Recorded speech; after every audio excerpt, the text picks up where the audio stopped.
just got my Strongway 10-ton desktop press. Really excited to get this thing put together. The box is 110 pounds roughly, so I'm probably going to take pieces of this and piece at a time, but let's go ahead and see what's inside. It's pretty beat up. Hopefully the inside's stronger than the outside, given the name Strongway.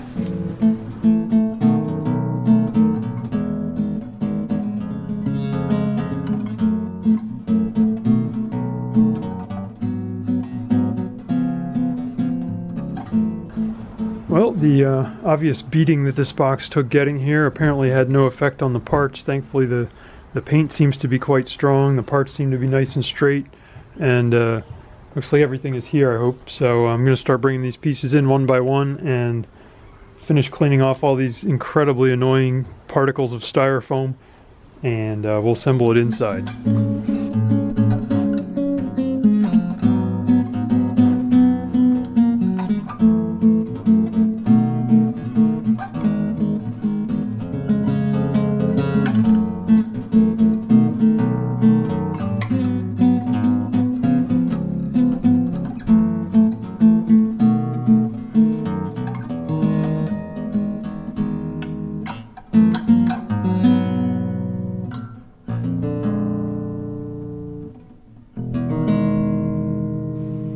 So I removed the bleeder screw here, and when I look down inside, I would guess it's probably a good 3 inches here where it's missing oil, so that's probably something like 6 ounces of hydraulic oil or something I might need.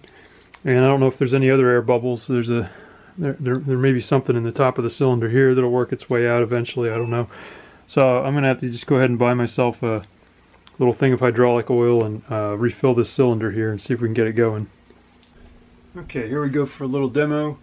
I'm going to close this valve, start cranking the handle, and start driving this guy down. Probably moves about 1/8 of an inch every time you move the bar in. Not too bad.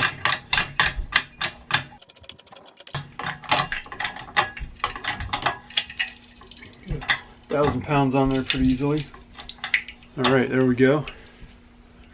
Take the weight off, and the center press comes right up. And you can see just how strong end grain wood is versus the top grain. Here we put a good 1/8 inch dent into this piece of wood.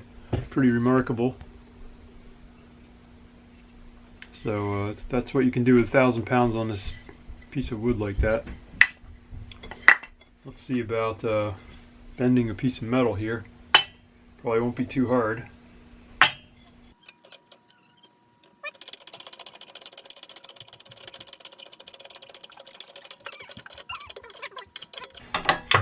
The wood's going to pop out any second though. So we didn't stabilize it very well.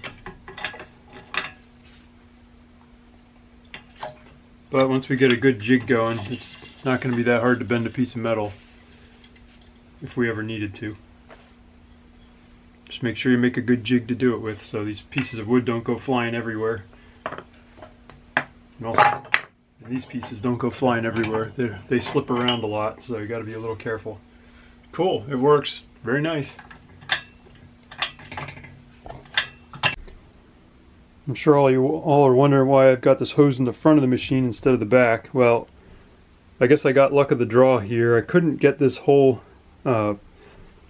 gauge piece here to twist around far enough to get it in the front to point to the front. It needs to go another at least 90 degrees so that I can put this cable on the back side. Right now, to have the cable on the back, my dial's facing backwards. And you might say, well, why don't you just put this pump thing on the other side? Well, you could, but then this valve is going to be facing backwards, which is kind of annoying. So it's a little bit of a pain here trying to figure out what to do. There is a little plastic spacer, I think, between the brass and the inside pipe here, and maybe I could try to cut that down so I could get this rotated another 90 degrees. But yeah, I tried pretty hard with a pipe wrench here, and I just could not get that thing to go in anymore. So I don't know. We'll see if I can get another 90 degree turn on that somehow. But so far, this is where it's kind of stuck at.